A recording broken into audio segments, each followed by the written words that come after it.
Voilà, on est aujourd'hui le 29 juin, on est le 27 Sivan et on commence notre cours de paracha de la semaine, parachat Roukat.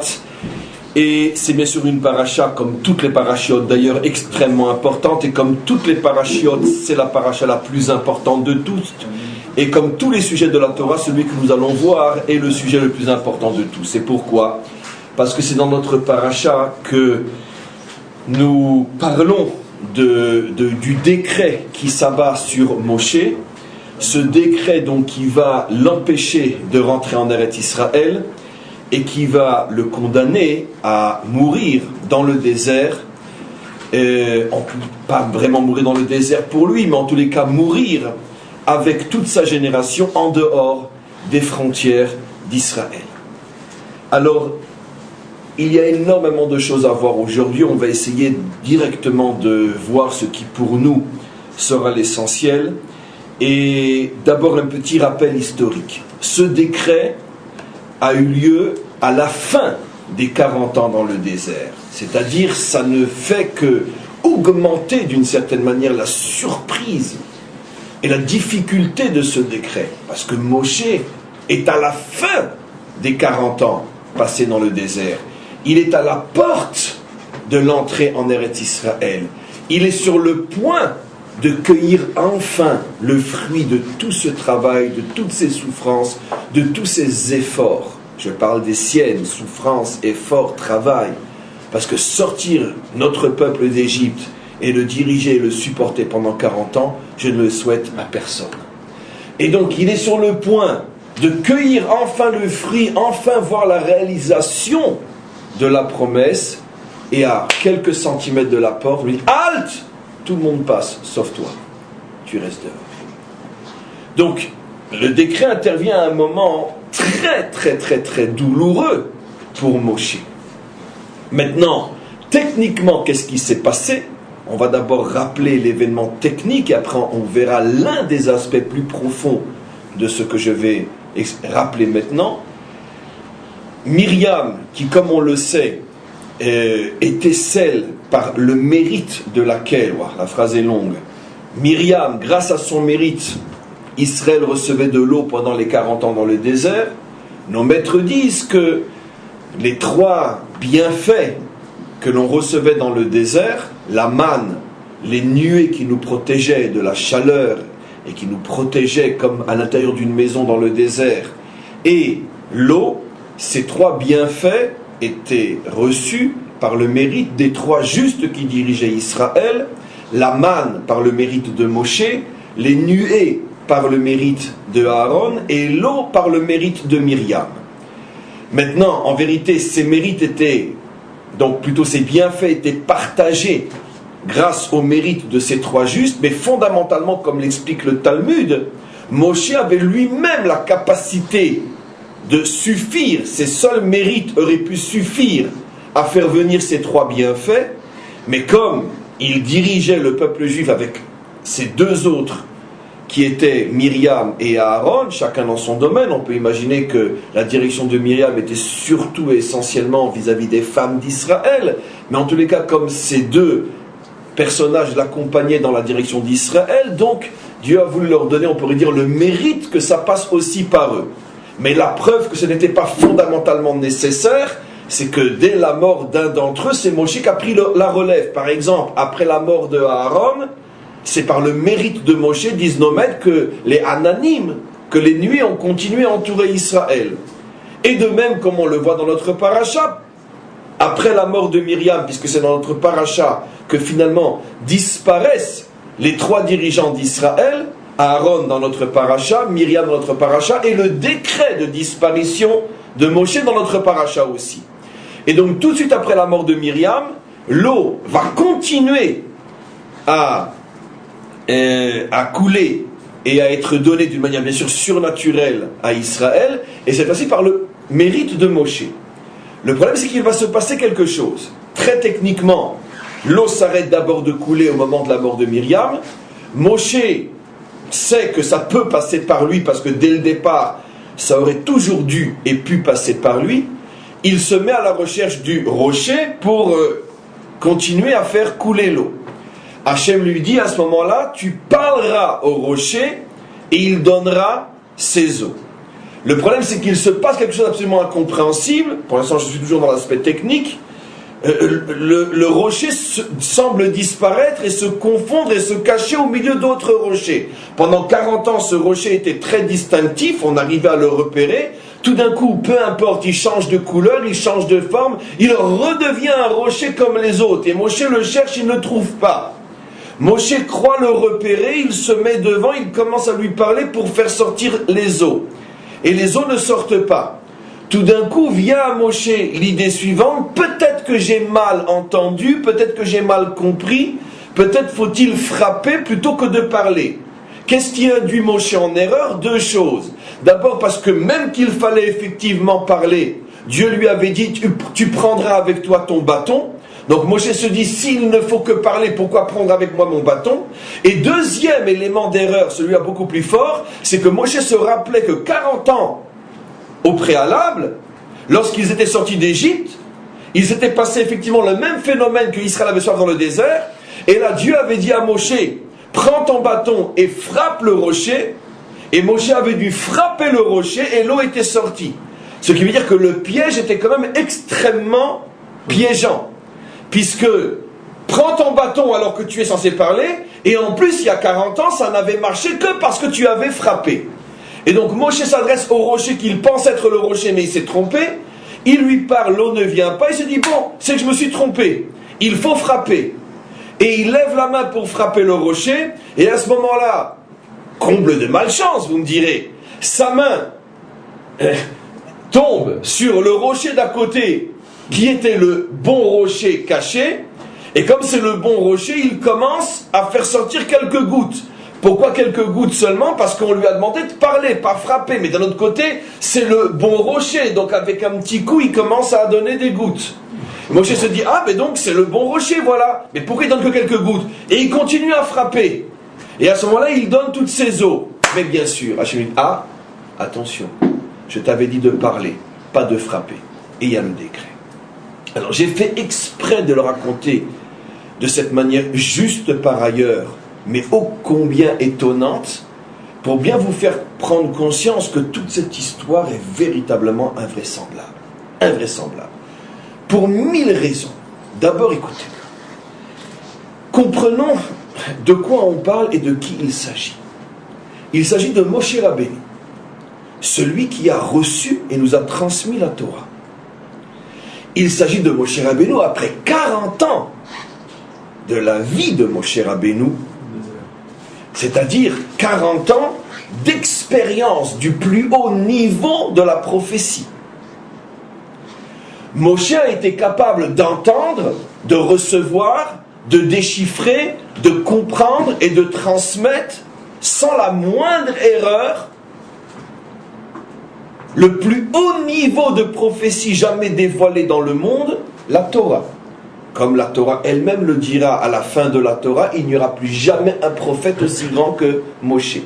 Ce qui veut dire que Moshe a capté la parole au plus haut niveau qu'un homme puisse la capter. Et il nous a transmis la Torah dans toute son intégrité, sans la moindre erreur, comme il est dit, Torah Emet Natan Lanu. Moshe a reçu, compris et transmis toute la Torah, pas seulement son aspect dévoilé, mais aussi et surtout ses aspects les plus profonds, les plus cachés, les plus mystérieux, car tous les secrets de la Torah ont été donnés à Moshe et ont été transmis de génération en génération. Nos maîtres diront, tout ce que les élèves, les futurs maîtres, mais élèves de Moshe, tout ce que les futurs maîtres de la Torah dévoileront dans toutes les générations, jusqu'à la fin de toutes les générations, était déjà connu de Moshe. Ça veut dire que rien ne lui est resté caché. Puisqu'il est la source de toute la Torah, comment peut-on imaginer que plus tard viendra quelqu'un qui dévoilera quelque chose que Moshe ne savait pas? Donc vous imaginez la grandeur de la prophétie de Moshe. Maintenant, ça c'est au niveau de ses capacités, si j'ose dire, supra-intellectuelles. Au niveau maintenant de ses capacités en tant qu'homme, on n'a jamais vu Moshe faire la moindre erreur. Et c'est pas faute d'avoir essayé de le prendre dans une erreur pour le mettre de côté, comme la paracha de la semaine dernière, Korah, qui essaye par tous les moyens de montrer, de prouver que Moshe se trompe, avec entre autres ce fameux raisonnement qui s'avère être ridicule. Si déjà un fil bleu à peine attaché sans même être cousu rend quitte de la mitzvah, alors si tout le talit est bleu, etc. Le cours de la semaine dernière. On se rappelle ce que Korah voulait faire, montrer que Moshe se trompe, c'est pas possible, c'est pas logique. Moshe ne se trompe pas. Moshe est met, vetorato est met. Moshe est vérité et sa Torah est vérité. C'est clair? Très bien. Après 40 ans d'expérience sans la moindre faille, au niveau les plus complexes, les plus compliqués du divin, Moshe se trompe dans un truc pareil. Non mais arrêtez le ridicule. Arrêtez. Il se trouve... Et, première chose déjà, impossible. Il commence à avoir des doutes. Est-ce que Dieu m'a dit parle ou Dieu m'a dit frappe? Et mes amis, personne ne nous entend, entre nous seulement. Si Moshe peut se tromper à ce niveau-là, alors ça peut remettre en question tout le reste. S'il se trompe une fois, ou s'il a des doutes une fois dans la perception de la parole, alors commence aussi à douter sur toutes les autres fois. Si l'erreur est possible une fois, elle est possible tout le temps. Vous savez qu'en matière de prophétie, mes amis, la Torah est extrêmement sévère, jusqu'à friser presque l'inacceptable. La Torah dit que si un prophète, on ne parle pas d'un charlatan, attention, parce qu'un charlatan, on ne commence même pas à parler, que si un prophète qui a déjà fait ses preuves en tant que prophète, qui s'est déjà construit une identité, un nom de prophétie implacable, et qu'une fois dans sa vie, une seule fois, ça lui arrive de dire la chose suivante, je vais le dire exactement tel que le Talmud le rapporte, peu importe le pourquoi, comment, qu'est-ce, voilà. Il y a la sécheresse, il dit comme ça.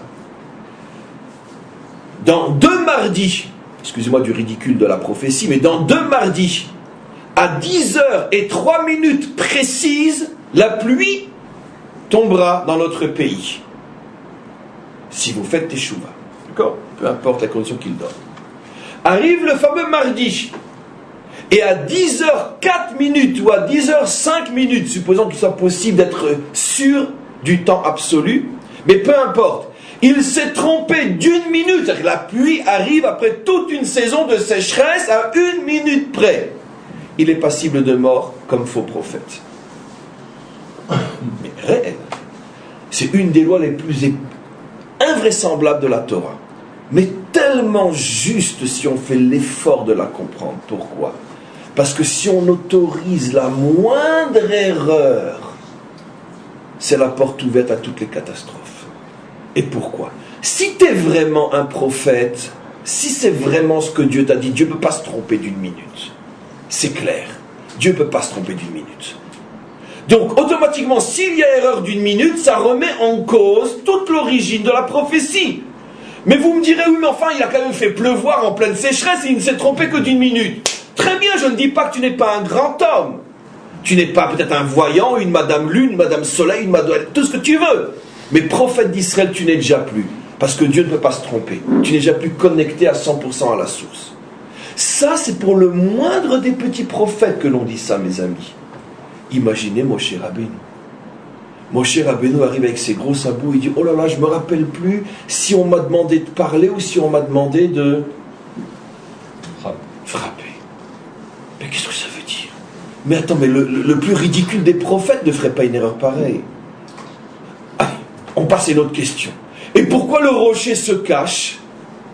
Pourquoi semble-t-on inviter Moshe à l'erreur? Et pourquoi quand finalement il se trompe et qu'il frappe, sa main va comme par hasard sur le bon rocher alors que lui était en train de penser qu'il va frapper le faux rocher? Parce que si sa main avait été sur le faux rocher, aucune goutte ne serait sortie. Donc il se serait rendu compte que c'est pas non plus frapper qu'il faut, mais parler. Et la raison pour laquelle ça marche pas, c'est tout simplement parce que c'est pas le bon rocher. Et je pose la question plus fortement encore. Et quand tu as parlé la première fois et que tu as vu que l'eau ne coulait pas, c'était tellement compliqué de te dire c'est peut-être le faux rocher, au lieu de commencer à dire oui, mais c'est pas Moshe, c'est pas possible. Ça peut pas être Moshe, c'est pas possible. Voilà comment on a descendu complètement, on a pulvérisé, il reste rien de cette histoire de fou. Elle est incompréhensible. Et c'est la raison pour laquelle elle se trouve dans Parshat Chukat. Qu'est-ce que signifie Chukat en hébreu biblique? Quelque chose qui est complètement au-dessus de l'entendement. Zot Chukat HaTorah. Combien de fois je vous ai déjà expliqué que le nom de la paracha est l'identité de toute la paracha. La paracha ne va parler que de choses qui sont complètement au-delà de la compréhension humaine, au-delà de l'entendement. Et la mort de Moshe, ou plutôt le décret de sa mort, fait partie effectivement de mécanismes qui dépassent complètement l'entendement. On ne peut absolument pas comprendre, dans un premier temps, ce qui s'est passé. J'arrête là, pour l'instant, et on continue. J'arrête là, ce problème-là, et on le rattrapera, Bezrat Hashem, d'ici la fin du cours. Il y a quantité d'autres questions qui vont nous permettre de faire avancer les choses. Première question, à part le fait qu'on ne comprend pas du tout ce qui s'est passé au moment du décret, il y a une autre question qui, elle aussi, complique énormément les choses. C'est qu'apparemment, la Torah, ou disons la Torah avec ses commentaires, semble se contredire. Pourquoi? Puisque nous avons un autre texte, 40 ans avant, qui nous montre une autre raison pour expliquer le fait que Moshe n'est pas rentré en Eretz Israël. On l'a déjà vu, cette raison. Au moment où Moshe accepte enfin de libérer Israël, après 7 jours, une semaine entière de discussion et de refus, où Hachem n'a plus le choix que de lui dire c'est comme ça, un point, c'est tout. Vayichar af Hachem be Moshe. Hachem se met en colère contre Moshe et l'oblige à accepter la mission. Moshe y va, il se retrouve devant Pharaon, il lui explique ce qu'il a l'intention de faire et pourquoi il est là. Et à ce moment-là, les décrets, les souffrances redoublent, explosent, on ne dit pas redoublent, se décuplent tellement que ça va créer une situation insupportable où Moshe ne va plus du tout savoir où il en est. J'explique, bien que c'est un passage qui est très connu. Vous savez que normalement Hachem avait dit à Moshe, avait dit à Abraham que pendant 400 ans, on serait en exil. Or, vous connaissez tous les calculs faits par les maîtres d'Israël qui prouvent très facilement, ce qu'un enfant pourrait comprendre de lui-même, que c'est absolument impossible de dire qu'on a passé 400 ans en Égypte, puisqu'il n'y a eu que 3 générations en Égypte. Lévi, Kehat, Amram, et déjà Moshe, on est sorti. C'est impossible qu'il y ait 400 ans en 3 grand-père, arrière-grand-père, père et grand-père, il ne peut pas y avoir 400 ans. Donc notre tradition rapporte qu'ils ne sont restés que 190 ans. Et ils sont sortis. Mais le problème, c'est que Hachem avait dit 400 ans. Il ne peut pas y avoir une contradiction entre une promesse et le fait historique. L'une des réponses qui est donnée parmi des milliers d'autres, c'est qu'en vérité, les 190 ans manquants ont été rattrapés par l'intensité de la souffrance. C'est-à-dire qu'en quelques mois, pour pouvoir combler, si on peut dire, les 190 ans qui manquaient sur les 210 passés en Égypte, la souffrance a augmenté de telle manière qu'ils ont souffert en quelques mois ce qui aurait dû être la souffrance de 190 ans. Pourquoi je vous amène cette explication? Pour que vous compreniez de quoi on parle. C'est comme si je disais que la souffrance des 5 ans de la Shoah était cette fois-ci pas pour combler 190 ans, mais ça ne serait pas une erreur de dire, était des milliards de fois plus intense que la souffrance des 2000 ans d'exil. Là, ce n'était que pour combler le temps manquant, mais la Shoah, c'est même plus comparable. Mais on voit qu'en 5 ans, notre peuple peut souffrir plus que pendant des millénaires. C'est un petit peu ce qui s'est passé. quelques mois de souffrance juste avant que ne commence le processus de la sortie pour combler le manque des 190. Mais ça, c'est une explication qu'on sait après coup. Maintenant, mettons-nous dans le personnage et dans le vécu. Moshe, tout d'un coup, voit les choses exploser d'une manière inimaginable. La tension monte tellement que même Israël en arrive à le soupçonner d'être un charlatan. Fin de Parshat Shemot, le menace de le liquider à titre de Rodef, celui qui met en danger le peuple juif et lui-même passible de mort.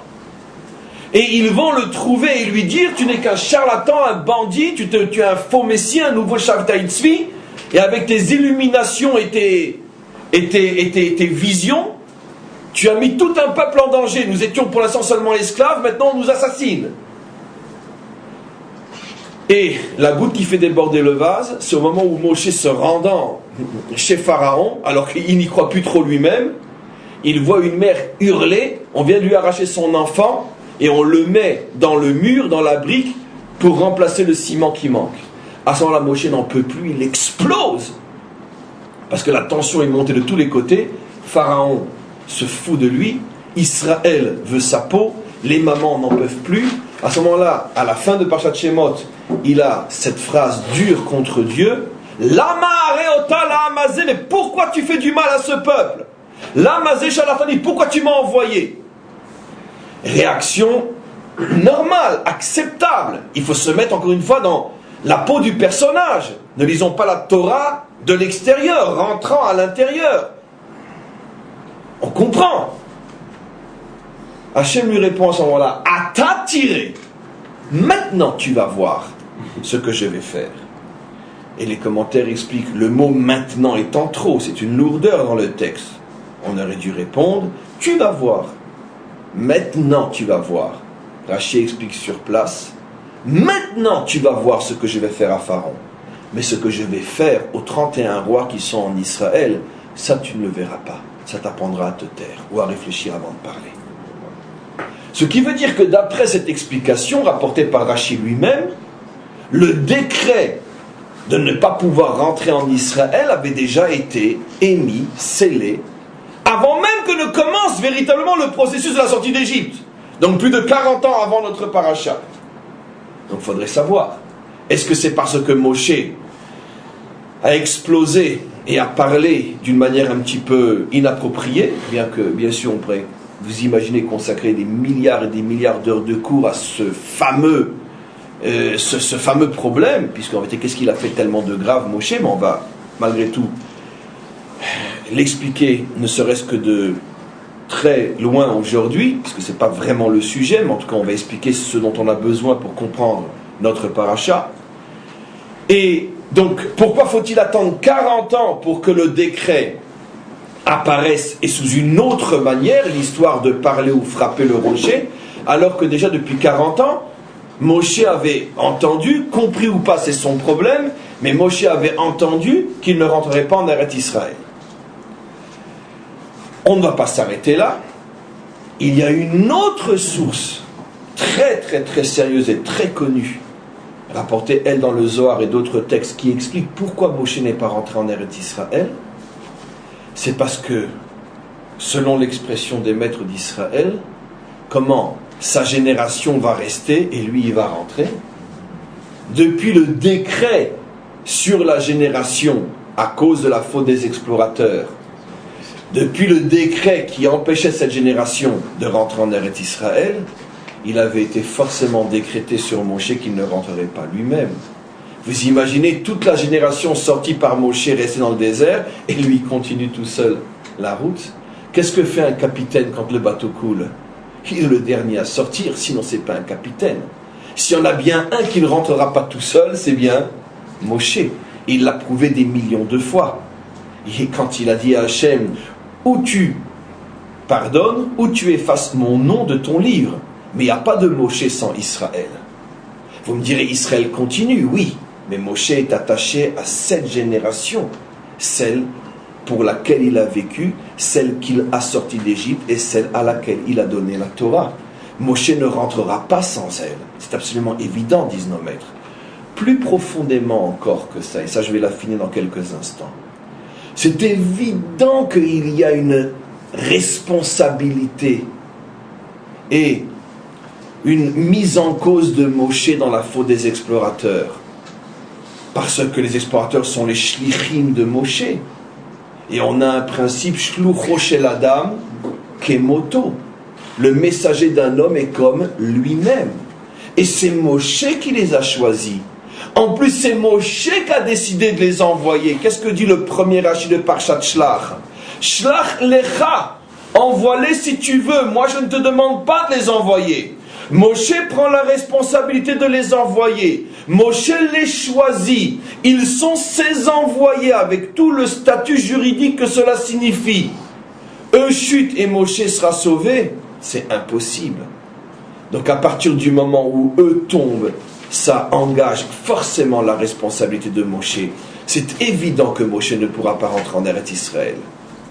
Donc finalement, on a plusieurs sources pour expliquer la raison qui a fait que Moshe ne rentre pas en Eretz Israël.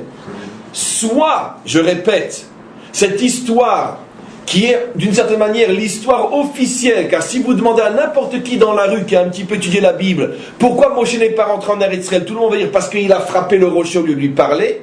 Ça c'est effectivement l'histoire officielle connue pour le grand public, mais celle que la Torah met véritablement en avance.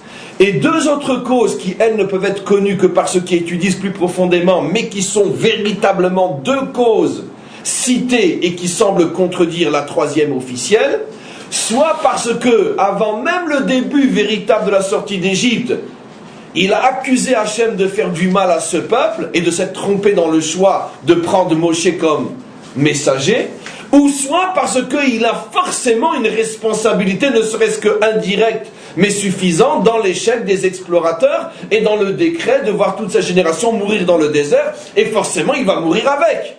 Sinon c'est trop facile. Ce genre de dirigeants qui disent c'est pas moi, c'est le peuple, on sait à quel point c'est insupportable et inacceptable. Si le peuple tombe, le dirigeant tombe le premier, c'est la moindre des choses.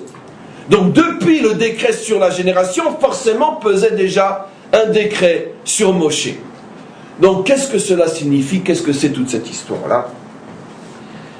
Et on va rentrer simplement, je vous préviens simplement, mais clairement et profondément en même temps dans la réponse. Vous vous rappelez ce que j'ai déjà ramené des dizaines et des centaines de fois, l'un des moments les plus cruciaux, les plus fondamentaux pour comprendre ce qui s'est passé à cette époque-là et surtout pour comprendre qui est Moshe, quelle est sa mission. C'est au moment de la première rencontre entre Moshe et Dieu, entre Dieu et Moshe, au moment du buisson, où le Baal HaTurim nous livre, à mon sens, l'une des clés les plus fondamentales, les plus profondes, pour nous permettre d'avoir une lecture juste de la Torah du début jusqu'à la fin, lorsque le Baal HaTurim nous révèle ce que signifiait l'ordonnance de Dieu à Moshe, quand il lui dit « Al tikrav à l'homme » ne t'approche pas de là. Qu'est-ce qui s'est passé? Moshe voit le buisson qui brûle et qui ne se consume pas. Moshe est étonné, il veut s'approcher pour mieux comprendre, pour voir est-ce que c'est une vision, est-ce que je suis un illuminé, est-ce que je vois vraiment? Il veut s'approcher. À ce moment-là, Dieu lui dit Al tikrav à l'homme. Shalna alecha me al raglecha ki ha'adama asher ata omed alea kodesh. Tu es sur une terre qui est sainte, enlève ta chaussure et surtout ne t'approche pas. Et le Baal HaTurim pose une question que vous connaissez, et encore plus la réponse. Qu'est-ce que c'est cette expression Al tikrav à l'homme? Al tikrav acha. Al ou al titkarev nekuda. Pourquoi à l'homme? Qu'est-ce que signifie à l'homme? C'est un mot très peu courant dans la Torah, même en hébreu biblique. Et le Baal HaTurim répond en faisant remarquer que le mot à l'homme est constamment utilisé dans la Torah pour désigner la royauté. C'est par exemple ce que dira le roi David lorsqu'il recevra lui la royauté. Il dira à Dieu, mais qui suis-je? Qui est ma famille? D'où vient-on? En faisant allusion à ses origines peu glorieuses du peuple moabite. Mais qui est-on pour que tu m'aies donné la possibilité, Leit Karev à l'homme, d'atteindre cet endroit? Atteindre cet endroit, c'est bien sûr la royauté. Et il y a un autre endroit où on voit que Halom signifie la royauté, c'est l'allusion que Boaz fera justement à Ruth, plus tôt encore, lorsqu'il lui dira que tu es venu jusque Halom. En traduction, tu es venu jusque dans mon champ, mais il lui dit, tu es venu jusque Halom. Et il lui fait une allusion comme quoi d'elle va sortir la royauté d'Israël. Donc le Baal HaTurim nous montre que Halom fait allusion à la royauté. Et donc dans le contexte de Moshe, qu'est-ce que signifie Al Tikrav Halom? C'est-à-dire ne te rapproche pas, ne t'approche pas de la royauté, je ne te donnerai pas la royauté. La Malchut, tu ne l'auras pas. Et le Baal HaTurim continue et explique que c'est la raison profonde, la véritable raison, la seule dont personne ne parle parce qu'elle est profonde et cachée et mystérieuse. Pourquoi Moshe ne voulait pas accepter la mission d'être le premier libérateur? Parce qu'il s'est dit, je ne comprends pas. Si je ne peux pas avoir la Malchut, alors je ne suis pas la bonne personne. Tu te trompes, maître du monde. Prends celui qui peut devenir un roi. Et c'est pour ça qu'il ne voulait pas. Jusqu'à ce que Dieu lui dise, non, c'est toi. Donc bien sûr, ça évoque 3 questions qui sont d'ailleurs 3 fois la même question. Et pourquoi ne peut-il pas avoir la royauté? Et pourquoi s'il ne peut pas être roi, il pense qu'il ne peut pas être libérateur? Et pourquoi Dieu le choisit quand même, puisqu'effectivement il ne peut pas être roi? C'est 3 fois la même question posée d'une autre manière. Qu'est-ce qui se passe? Qu'est-ce qui se passe? Alors on a déjà expliqué dans de nombreux cours précédents, c'est-à-dire je fais allusion au cours de la semaine dernière, au cours de la semaine d'avant. En ce moment on est beaucoup sur la Malchut, c'est normal puisque dans le cours sur Shmuel on a commencé à parler de la Malchut et la Malchut va nous accompagner encore jusqu'à la délivrance finale. Et on va continuer à parler de la Malchut aujourd'hui. Mais à chaque fois d'une autre manière, pas forcément complètement nouvelle, mais pour préciser des points absolument importants. La Malchut, comme on le sait, c'est tout simplement, aujourd'hui je peux dire tout simplement, parce qu'on a déjà tellement parlé d'elle qu'on peut aujourd'hui résumer, c'est tout simplement la capacité qu'a un homme de faire descendre la vérité dans ce monde concret. C'est ça la Malchut. Parce qu'un homme peut très bien être capable de percevoir la vérité vraie sans la moindre erreur, mais entre la perception et la capacité de descendre avec et de la dévoiler ici-bas, c'est un autre problème. Vous savez que d'une autre manière, c'était l'une des raisons pour laquelle dans ce fameux Midrash que je ne veux pas répéter entièrement, car je l'ai déjà répété, je l'ai déjà ramené tellement de fois, où quand Dieu a demandé aux anges s'il fallait créer oui ou non l'homme, et que l'ange de la vérité lui a dit ne crée pas l'homme parce que l'homme est un menteur, Dieu s'est mis en colère, il a pris l'ange de la vérité, il l'a jeté à terre. Et il lui a dit Emet, mais Eret Titzmar, la vérité, elle doit pousser, elle doit se lever du sol, de la terre. Qu'est-ce que c'est ce dialogue de sourd, de fou entre Dieu et la vérité? Finalement, la vérité, elle n'a pas dit un mensonge, puisqu'elle est la vérité. Il ne l'a pas dit ça, mais je vous fais bien comprendre que Dieu ne peut pas s'être mis en colère parce que la vérité a dit quelque chose de faux. Quand la vérité dit que l'homme est un menteur, il ne faut pas le créer, la vérité a raison, puisqu'on l'a décrit comme étant l'ange de la vérité. En plus, nos maîtres eux-mêmes dans le Talmud diront Alma din, Alma de Shikra. Ce monde est le monde du mensonge.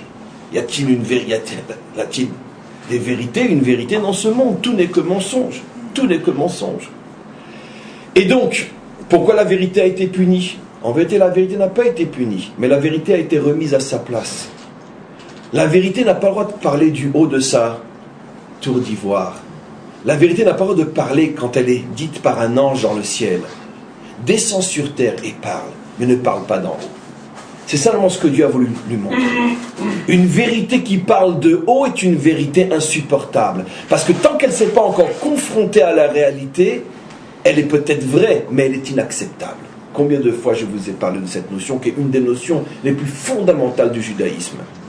Puisque comme on le sait, les plus grands salopards de l'histoire sont toujours et généralement des gens qui disent la vérité, mais qui se refusent à lui donner les moyens d'être vécus sur terre, et ça les rend fous, fanatiques, intolérants, et ils bousillent tout au nom de cette vérité.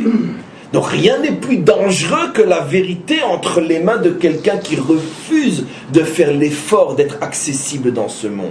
C'est ce qu'on appelle, nous, le fanatisme, l'intolérance et toutes les déviations justement de ces prétendues vérités qui sont restées célestes.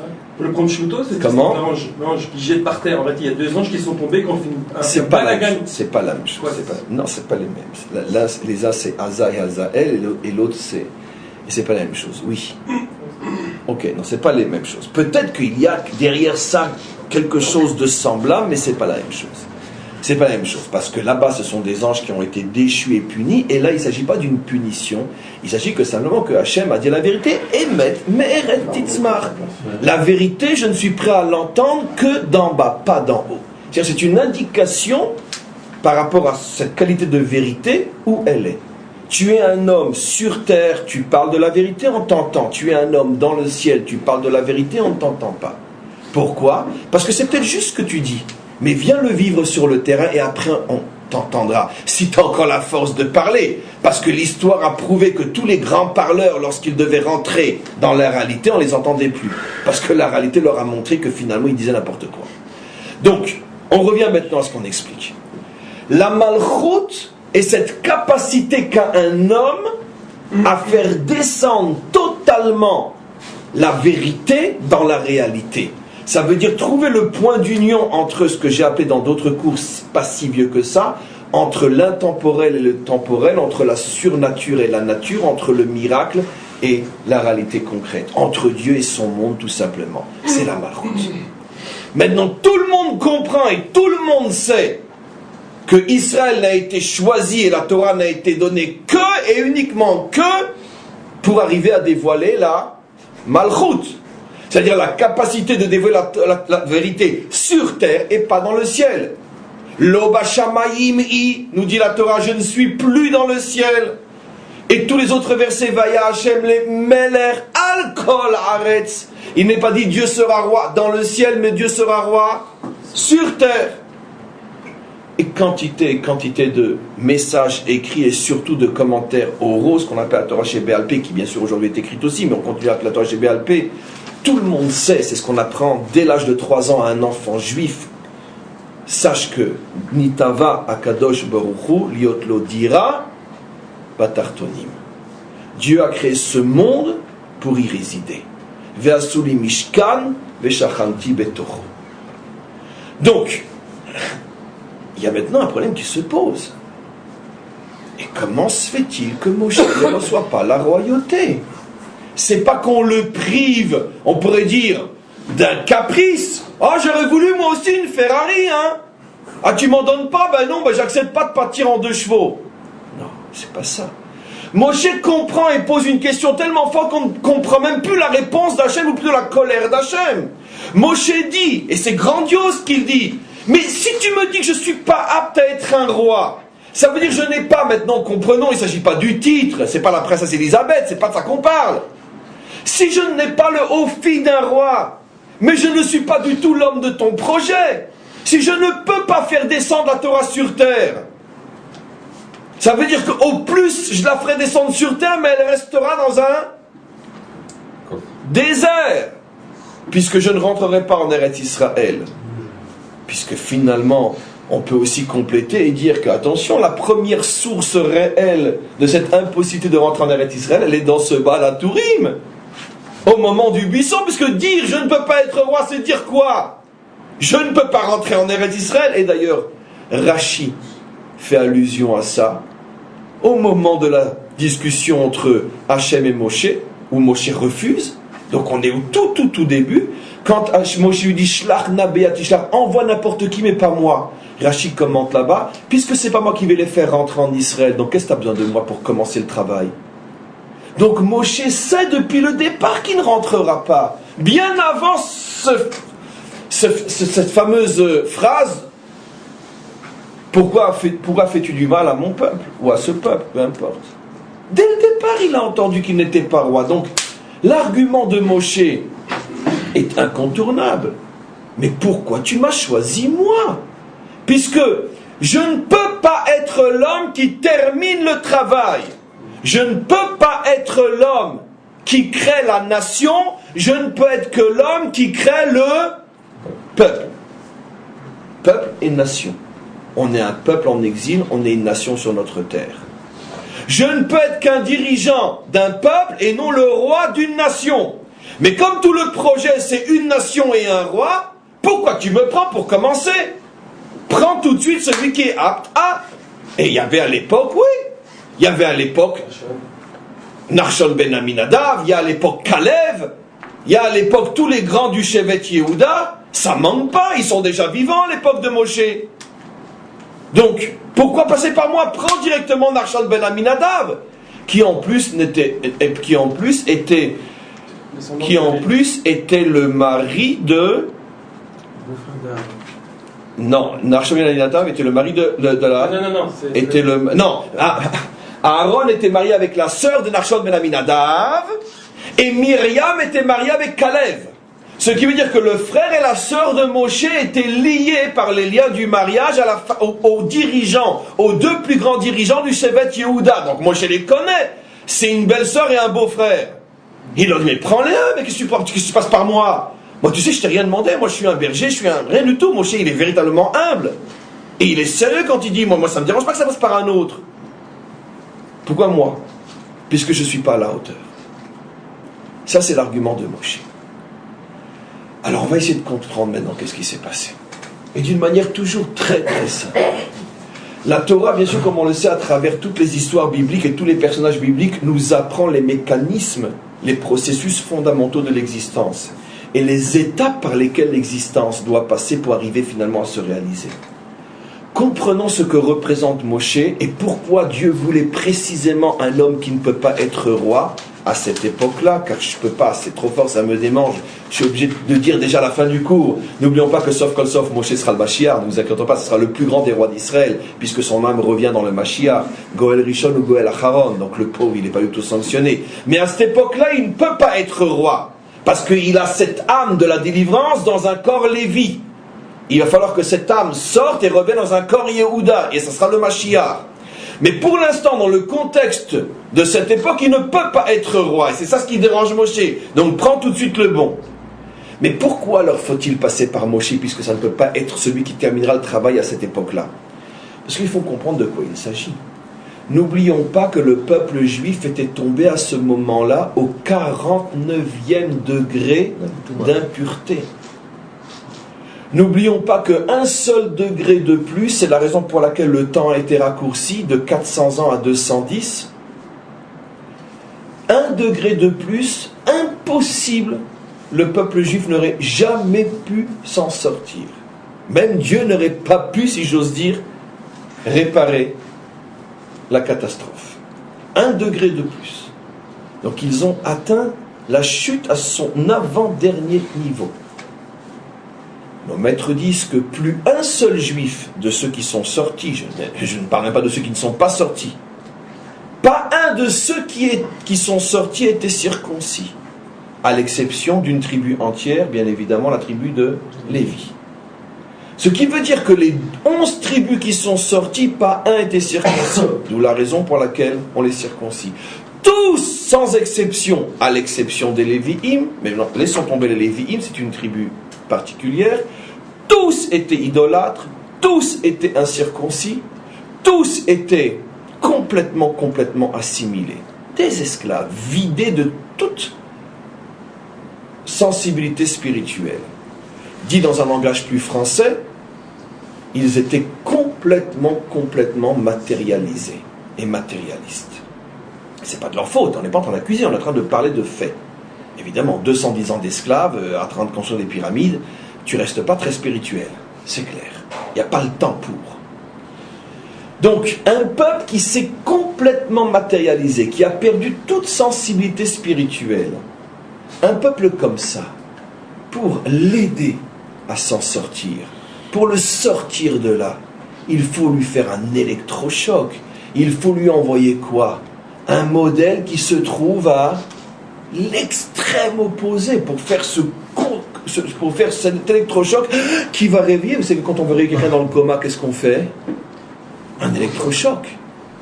Bien sûr, pour redonner une étincelle de vie. Dieu a besoin d'un homme qui va faire sur Israël le phénomène électrochoc spirituel. Paf! Et ça va marcher. Il va chercher l'homme le moins terrestre qui existe. D'ailleurs, rappelez-vous, il y a fort longtemps, les cours sur le Tzemar Tzedek, où le Tzemar Tzedek révélait que, en vérité, Moshe, son âme provenait d'une autre dimension qui n'a rien à voir avec toutes les âmes de tous les juifs, y compris de tous les maîtres, de tous les saints, de tous les prophètes, de toutes les générations. Il provient de ce qu'on appelle dans le secret de la Kabbalah, une âme qui vient de la Shemitah Rishona, alors que toutes les autres proviennent de la Shemitah Shniya. Je ne traduis pas, mais simplement parce que ça fait du bien à l'âme, parce que l'âme sait ce que je dis. Là, je parle de la vôtre et de celle de tous ceux qui vont entendre. L'âme n'a pas besoin qu'on traduise, l'âme comprend. C'est nous qui avons besoin de traduction. Donc Moshe venait de la Shemitah Rishona, une âme qui n'a rien à voir avec ce monde. C'est la raison pour laquelle il s'appelle Moshe, dit le Zohar. Kimina mayim mashiti'u. Je l'ai fait venir des eaux, alors que toutes les autres âmes viennent de la terre. Je parle maintenant sur le plan, bien sûr, codé et profond. J'explique. Pour pouvoir vivre, nous, on a besoin de terre. Dieu a dû repousser les eaux pour qu'apparaisse la terre. Ça veut dire que l'eau pour nous, c'est la mort. Nous ne pouvons vivre que sur la terre. Très bien. Maintenant, tout ce qui est en bas n'est que le reflet de ce qui est en haut. La terre en bas est le reflet d'une dimension spirituelle qui s'appelle aussi Eretz en haut. Il y a ce qu'on appelle dans la Kabbalah Eretz Atartona ve Eretz Aeliona. Pour le plaisir de l'âme, ça correspond à quel attribut divin Eretz Aeliona? Malchut de Hatzilut. Peu importe, l'âme l'a entendu. Malchut de Hatzilut. Toutes les âmes de toutes les générations, du plus grand ou plus petit, proviennent d'un endroit de la Malchut de Hatzilut qui s'appelle Eretz Aeliona, la terre d'en haut. Mais aucune âme ne peut venir de l'eau d'en haut, parce qu'on n'est pas des poissons. Tiens, Moshe est né au mois de Hadar, le signe du poisson. Tiens. On n'est pas des poissons, on est des humains. Il n'y a qu'une seule âme qui va venir d'un autre monde, d'une autre dimension, un véritable extraterrestre, dans le vrai sens du terme, l'âme de Moshe qui vient des eaux. Je l'ai fait sortir des eaux. C'est la raison pour laquelle profonde Moshe ne pourra pas vivre avec une femme. Il se séparera, ce qui lui vaudra tous les soucis avec sa sœur. Et on comprend maintenant, d'une manière complètement nouvelle, ce que Dieu dit à Myriam. Mais attends, tu sais de qui tu parles, mais tu n'as rien compris. Moshe, c'est pas un humain comme toi et ton frère. Sa structure spirituelle provient d'une autre dimension que aucun être humain ne connaît. Il vient des eaux, je l'ai fait venir d'ailleurs. Donc c'est pour ça qu'il fonctionne différemment. Il peut vivre même sans Tzipora. Alors que pour nous tous, c'est la pire abomination et la pire aberration possible qu'un homme puisse être sans femme. Le Zohar dit que même l'enfer n'en veut pas d'un homme qui n'a pas voulu se marier. Même l'enfer n'en veut pas. Et donc, ça veut dire que Moshe, c'est d'où l'étonnement de Myriam. Enfin, je ne comprends pas. L'homme qui nous donne la Torah ne peut pas vivre en extrême opposé de la Torah. Mais non, Moshe vient des eaux d'en haut, une autre dimension. C'est la raison pour laquelle il pourra vivre 40 jours sans boire et sans manger. Mais c'est aussi la raison pour laquelle il ne peut pas être Meler. C'est pas de sa faute. Il a été programmé pour rester en haut. Et pourquoi il a été programmé pour rester en haut? Parce que le peuple juif étant tellement en bas, si on lui amène un dirigeant de sa dimension au peuple juif, même si c'est un saint, tu ne peux pas réveiller un mort avec un mort. Tu ne peux réveiller un mort éventuellement qu'avec un vivant qui sait faire tout ce qu'il faut faire pour animer quelqu'un. Mais un mort ne peut pas faire revivre un mort, c'est impossible. Et donc il faut quelqu'un qui soit complètement au-dessus de ces notions-là. Maintenant vous comprenez, mes amis, pourquoi Moshe n'a jamais été esclave.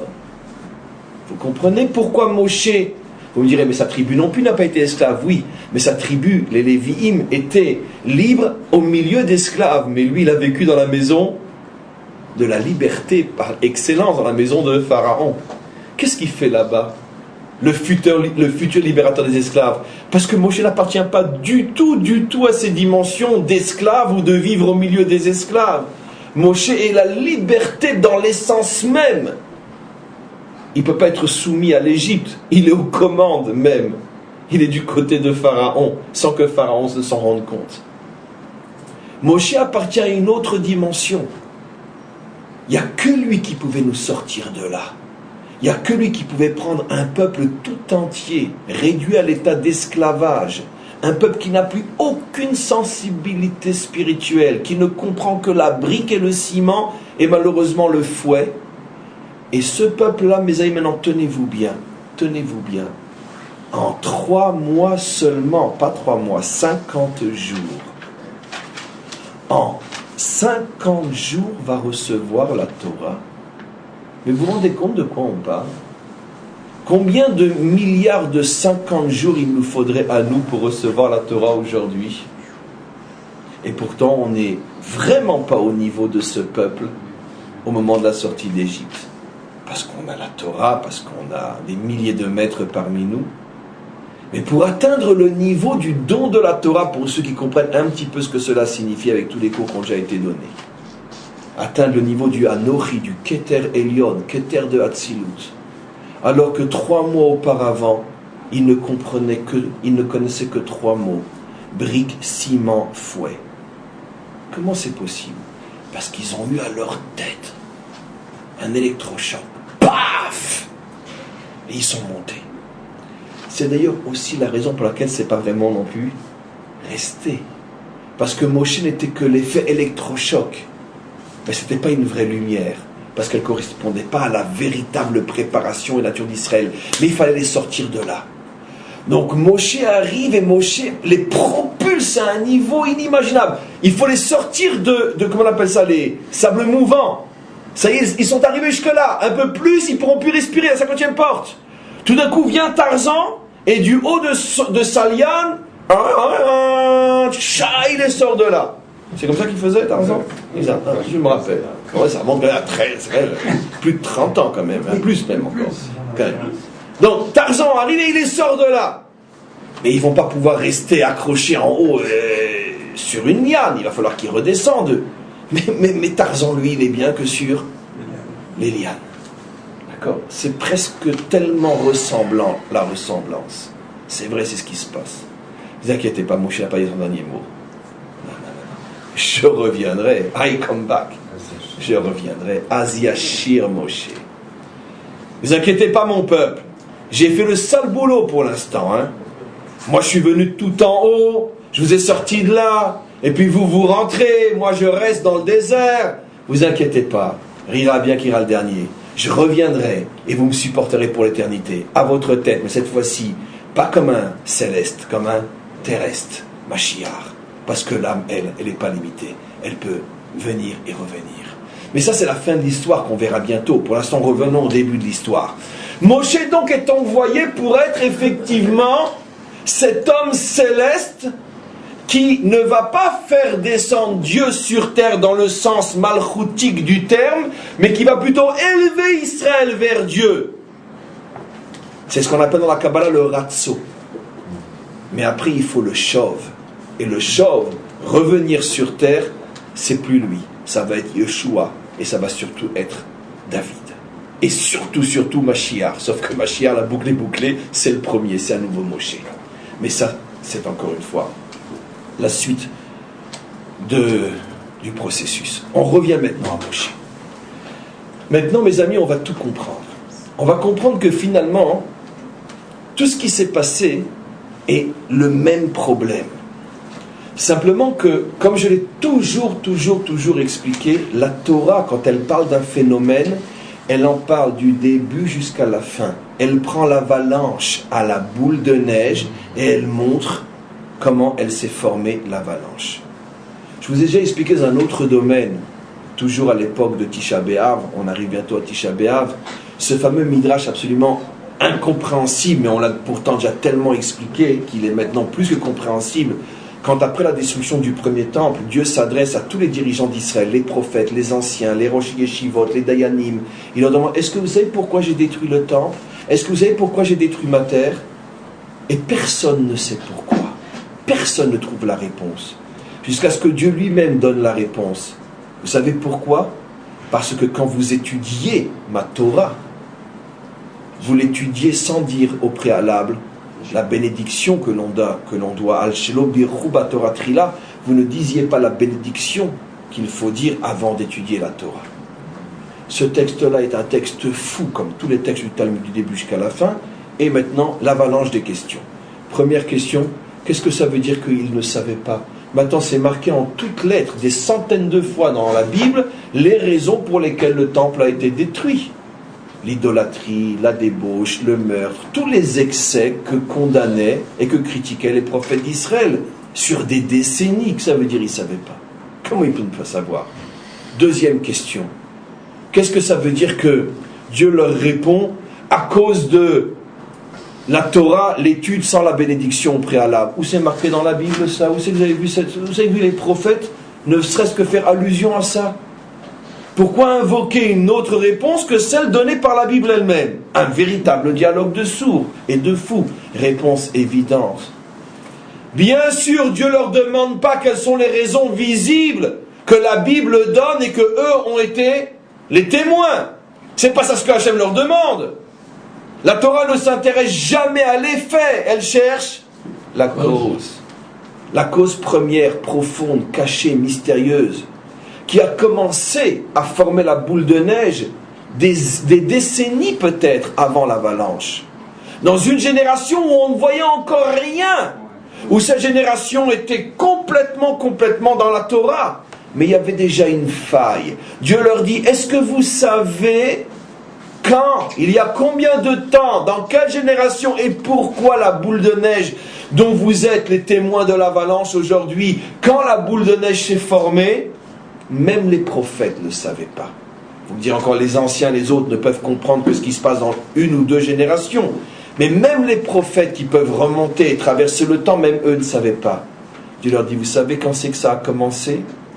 Dit d'une autre manière, vous savez quelle a été la première étape qui a amené mon peuple à l'idolâtrie, la débauche et le meurtre? C'est quand on a commencé à considérer la Torah comme une science comme les autres. Peut-être très intéressante, peut-être voire même plus intéressante que les autres, mais comme une science. Moshe était un grand sage. Mais entre ça et l'origine divine, et comment ça se reflétait? Par le fait que quand ils étudiaient la Torah, ils ne prononçaient pas de bénédiction avant. Ça veut dire qu'ils ne rattachaient pas la Torah à sa source divine. Ça a commencé. Les commentaires vont plus loin que ça. Ils disent, même ça, c'est pas à prendre à la lettre. Parce que si effectivement, ils osaient étudier sans récit de bénédiction, c'est une faute qui forcément aurait été connue. Mais ils disent, non, ils prononçaient, mais le cœur n'y était pas. La kavana n'y était pas. C'est-à-dire, ils ne se rendaient plus compte que la Torah est d'origine divine. Et ils prenaient la Torah pour une sagesse très haute, très forte, très grande, mais une sagesse de dimension humaine, non divine, plus de révélation. Ça a été le point de départ de toutes les catastrophes. C'est-à-dire que la Torah remonte toujours à la source première. Et maintenant, je réponds à toutes les questions du début du cours. Oui, la faute réelle, bien qu'on va bien sûr l'expliquer, a été de frapper le rocher au lieu de lui parler.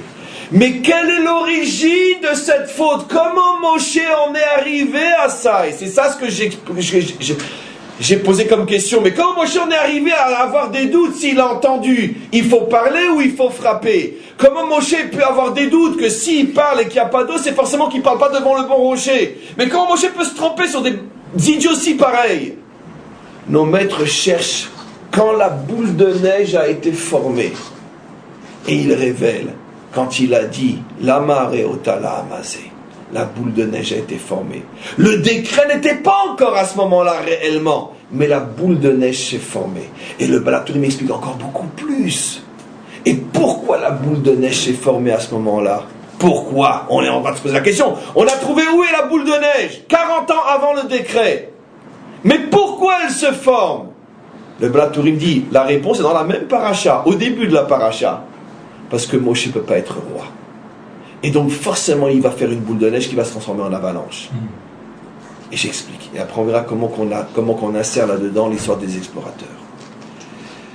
J'explique. En vérité, qu'est-ce qui s'est passé? Pourquoi Moshe a explosé? Avec tout le respect qu'on lui doit. Et avant d'aller plus loin, je rouvre cette parenthèse qui est tellement fondamentale. Et je sais que je vous saoule en vous le répétant à chaque fois, mais en tous les cas, moi, je ne me lasserai jamais de le dire. On vous arrête dans la rue, on vous dit, en une phrase, prouve-moi que votre religion est une religion vraie. Vous répondez qu'une seule chose. Trouve-moi une autre religion qui se permet sans cesse de critiquer ses grands et ses fondateurs. Trouve-moi une autre. Trouve-moi dans le Coran une seule critique à l'égard de Mahomet, et trouve-moi dans le Nouveau Testament une seule critique à l'égard de Jésus. Et tu as compris. C'est très simple. Trouve-moi une religion qui ne cesse de critiquer ses pères fondateurs. C'est la preuve que la Torah est vraie. Alors maintenant, l'autre qui est tellement habitué aux autres styles ne vous comprendra pas. Il vous dira, mais attends, je ne comprends pas en quoi c'est une preuve. Ben oui. Parce qu'une vérité qui est forte et sûre d'elle n'a pas peur de dire la vérité.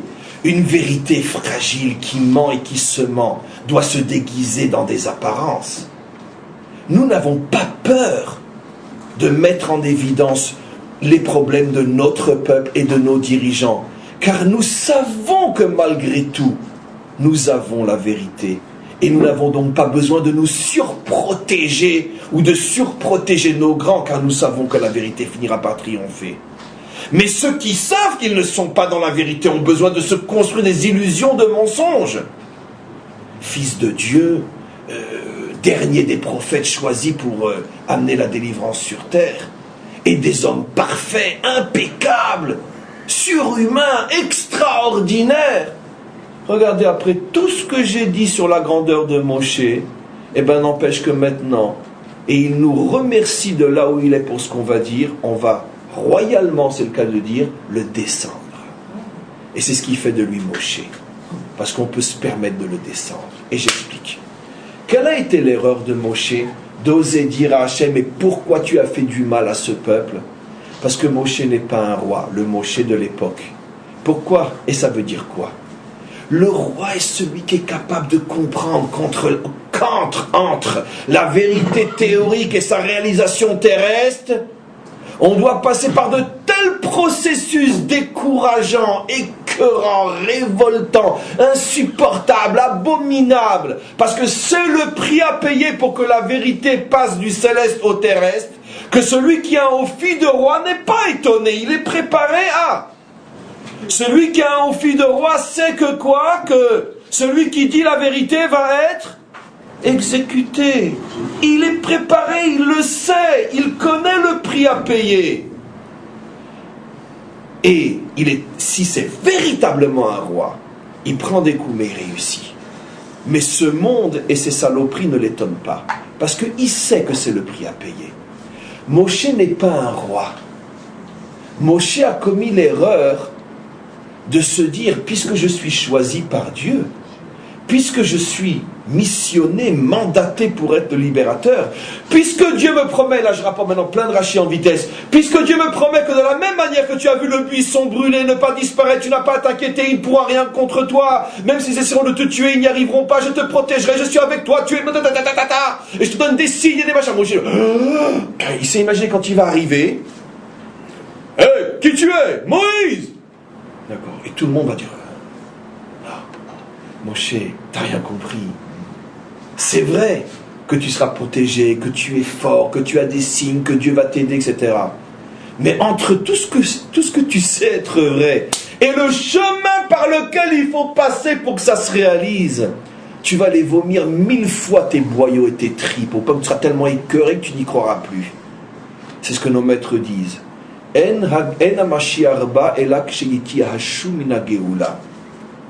Le Mashiach ne se dévoilera que quand Israël n'y croira plus. Tellement on sera écœuré, on dira c'est plus possible. Bien sûr. Ça, Moshe ne l'a pas supporté. La descente dans la réalité concrète, la confrontation avec l'insupportable réalité, ça a été trop fort pour lui. Je ne dis pas que c'était facile. Je dirais même plus que c'était difficile. Je dirais même plus que c'était insupportable. Je dirais même plus qu'il a eu le maximum de pression possible. Mais s'il avait eu le office d'un roi, il n'aurait pas paniqué. Il aurait dit, c'est tout à fait normal. Dieu m'a promis que je suis le libérateur. Mais entre la promesse et sa réalisation, ça va péter dans tous les sens. Mais comme c'était un homme des eaux, c'était pas un homme terrestre. Et que dans les eaux, on est comme un poisson dans l'eau. C'est curieux qu'il ait fauté sur l'eau. Comment? L'homme de l'eau a fauté sur l'eau. Vous devancez la fin du cours, mais c'est plus que vrai, vous avez déjà tout compris, bien sûr, et bien sûr, et bien sûr. Donc, comme Moshe n'a pas ce Ophi de Meler, il n'arrive pas à supporter la contradiction que représente la réalité par rapport au projet, par rapport à la promesse divine, et il explose. Comme pour dire, je t'avais dit de ne pas me choisir. Et maintenant vous comprenez pourquoi il dit deux choses. Il dit, pourquoi tu fais du mal au peuple, pourquoi tu m'as choisi? Mais c'est pas le problème, pourquoi tu m'as choisi? Le problème est pourquoi tu emmures cet enfant? Pourquoi tu as besoin de rajouter? Mais en quoi il est responsable? Pourquoi dans le même verset? Il lui dit, voilà, pourquoi tu m'as choisi, ça veut dire, je t'avais dit que je ne suis pas l'homme de la situation. Il fallait un roi pour supporter des choses pareilles. Moi, je suis un homme d'eau. Je suis un homme céleste, je ne suis pas un homme terrestre. Ce monde ne supporte pas, il m'écoeure, il me dégoûte, je ne supporte pas. Et on le voit d'ailleurs dans le Ophi de Moshe. Moshe, il a le sang chaud, il ne supporte pas ce monde, il sort, il voit un Égyptien frappé, paf! Le lendemain, il voit un Juif frappé, paf! Le surlendemain, il voit des bergers frappés, paf! Eh Moshe, calme-toi! Il ne supporte pas. Ce monde, d'une certaine manière, l'effraie, lui fait peur, il ne le supporte pas. Et puis comme il est costaud, il frappe. Mais ça montre aussi une nature. Mollo Moshe, t'es dans un monde concret, t'es pas dans le ciel, ce monde est rempli de pourriture, il faut vivre avec. Parce que si à chaque fois tu veux te changer d'habit, il va falloir une sacrée garde-robe. Hein. Tu vas pas tenir le coup. Parce que tous les jours tu vas te salir. C'est impossible, Moshe. Apprends à vivre avec des habits sales. C'est impossible. Donc on comprend maintenant pourquoi il dit la marée au talé amazé. Il fait tout simplement l'aveu de son incapacité de payer le prix de la descente de la vérité sur terre. En tout cas, pas à la perfection. On comprend maintenant la source qui dit que le décret est lié à la faute des explorateurs. Et mes amis, on le sait, on l'a déjà expliqué 1000 fois, c'est quoi la faute des explorateurs? À force de vivre avec une telle prise en charge surnaturelle, d'accord? On ouvre la porte le matin, encore de la manne aujourd'hui, magnifique. Chérie, tu peux m'en apporter un petit peu, j'ai faim. On a soif, pas bon, chacun part avec sa petite baguette magique, tape sur le rocher, et hop. 40, 45, 50 degrés à l'ombre dans le Sinaï. Nous, on a le Mazgan toute la journée. Mazgan, on dit en français Mazgan, l'air conditionné toute la journée. Vous n'avez pas pu travailler, vous n'avez pas trouvé de travail. Pas de Mazgan. Et donc quoi? Ça veut dire que quoi? Que les Ananim avaient pour effet, disent nos maîtres, même pas seulement de bloquer, mais de refroidir. Quand on vit une vie comme ça, et qu'on se rend compte que dans quelques jours, il va falloir se mettre sur un tracteur et commencer à défricher des terrains, et puis après se lever le matin à 5h du matin pour aller labourer, ensemencer, machin, je l'explique de manière tellement simple, mais tellement vraie. Mais en vérité, pourquoi Moshe est responsable de ça? Parce que finalement, tel maître, tels élèves. Dans la mesure où Moshe était plus céleste que terrestre, automatiquement sa Torah était plus céleste que terrestre. Et ses élèves ont reçu un enseignement plus céleste que terrestre. Et automatiquement, lorsqu'ils se sont retrouvés devant la réalité concrète de rentrer en Israël et de devenir des cultivateurs et des paysans, ils ont dit non, c'est pas possible. On ne peut pas. On ne peut pas. Ils ont eu peur. C'est expliqué très simplement, mais ô combien profondément justement. Bien sûr. Donc bien sûr que c'est lié, c'est toujours le même problème. Et maintenant, Acharon Chaviv, et pourquoi l'histoire de l'eau? Moshe qui est l'homme aquatique ou l'homme céleste, selon la manière de le dire, sa faute va être justement en rapport à l'eau. Alors je vais expliquer de deux manières. Simple, bien que déjà profond, et plus profond encore. Et on a terminé. Simple d'abord. C'est précisément l'un des trois symboles de l'existence surnaturelle dans le désert qui va être la cause de sa chute. Et le plus symbolique des trois, car de quoi a-t-on le plus besoin dans le désert pendant 40 ans? De l'eau. Donc l'eau est le symbole le plus fort des trois de cette vie complètement surnaturelle dans le désert. vie complètement surnaturelle par le mérite et grâce à qui? Grâce à Moshe, comme je l'ai expliqué au début du cours. Parce que Moshe, justement, n'appartient pas à cette dimension naturelle. Il est un homme surnaturel, capable de nous faire vivre à un niveau surnaturel. Et c'est précisément le sémel, le symbole de la vie surnaturelle qui va faire tomber Moshe. Et vous savez pourquoi? C'est comme pour dire à Moshe, Dai, halt, cette période est finie. Il faut que maintenant commence une nouvelle période. La période des 40 ans surnaturels dans le désert, la période de la vie reçue d'une manière miraculeuse et surnaturelle, cette période est finie. Maintenant, je veux que commence l'histoire de la royauté. La vie sur terre, où quand on a soif, on doit aller chercher l'eau au ruisseau, on doit faire des canaux pour qu'elle arrive jusqu'à la maison, et on doit ouvrir après un robinet. Mais plus un rocher auquel on parle et l'eau vient. C'est fini. C'est pas ça le but. Le but, c'est pas ça. Le but, c'est d'ouvrir le robinet, pas de parler à un rocher. Parce que je veux être sur terre, pas dans le ciel. Et donc, qu'est-ce qu'on peut choisir de mieux comme symbole pour faire comprendre à Moshe que Dai Atkan, ton temps est révolu, ta mission est finie, laisse la place aux autres. Qu'est-ce qu'on peut trouver mieux que le rocher lui-même qui dit à Moshe, je ne te donnerai pas d'eau. Maintenant on comprend pourquoi le rocher s'est caché. Ce sont des métaphores bien sûr, mais que maintenant on fait vivre. Pourquoi le rocher se cache? Parce que le rocher est en train de dire à Moshe, Moshe, arrête. Il est temps maintenant de rentrer en Israël. En Israël, il n'y a plus de rochers qui donnent de l'eau. Il n'y a que des robinets qu'on ouvre ou des canaux que l'on fait de ses propres mains en suant. Moshe, arrête. Laisse la place. Le temps de l'histoire surnaturelle est révolu. Tu as fait ton temps. Merci Moshe. Maintenant, l'histoire continue sans toi. Et c'est le rocher qui le montre. Parce que justement, le rocher est le symbole de cette vie surnaturelle. Et pourquoi l'eau? C'est la deuxième explication, mais qui est bien sûr le prolongement de la première.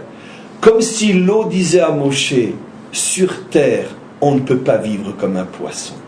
C'est absolument impossible. Sur terre, on ne peut vivre comme un être humain. Et un être humain, un terrien, ne peut pas vivre de manne, de nuée et d'eau qui sort d'un rocher.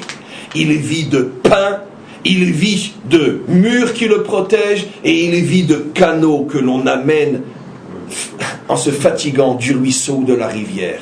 C'est de ça qu'un terrien vit. Et donc c'est pour ça que l'eau frappe Moshe comme pour dire, justement parce que tu es un homme d'eau, il y a forcément une fin, ça s'arrête. Maintenant ne nous inquiétons pas, Moshe n'est bien sûr pas responsable, Moshe n'est pas fautif, et cette faute n'est pas une faute comme on le comprend. On sait déjà ce que nos maîtres disent sur tous ceux qui croient que c'est gens-là faute comme on comprend nous la faute. Kol haomer David chata ena ela shoté. Kol haomer Moshe chata ena ela triple shoté. Ça veut dire quoi? Moshe a fauté et ta sœur. C'est tout simplement l'aboutissement d'un processus qui prend fin avec tous ces symboles, parce que ça y est, le temps est fini.